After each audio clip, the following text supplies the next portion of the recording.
Genesis chapter 2, Holman Christian Standard Bible. So the heavens and the earth and everything in them were completed. By the seventh day, God completed his work that he had done, and he rested on the seventh day from all his work that he had done. God blessed the seventh day and declared it holy, for on it he rested from his work of creation.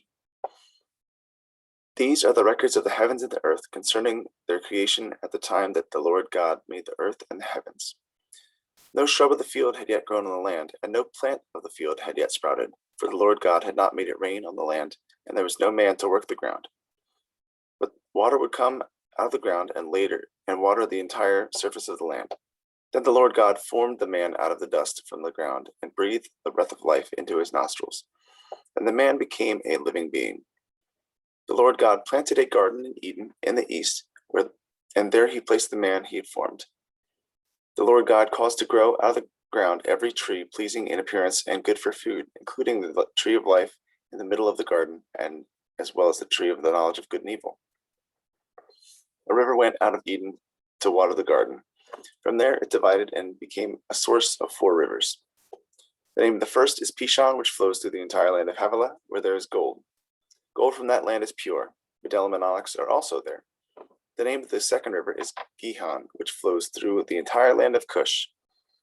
The name of the third river is the Tigris, which flows east out of Assyria. And the fourth river is the Euphrates. The Lord God took the man and placed him in the Garden of Eden to work it and watch over it. And the Lord God commanded the man, "You are free to eat from any tree of the garden, but you must not eat from the tree of the knowledge of good and evil. For on the day you eat of it, you will certainly die." Then the Lord God said, "It is not good for the man to be alone. I will make a helper as his complement." So the Lord God formed out of the ground every wild animal and every bird of the sky, and brought each to the man to see what he would call it. And whatever the man called the living creature, that was its name.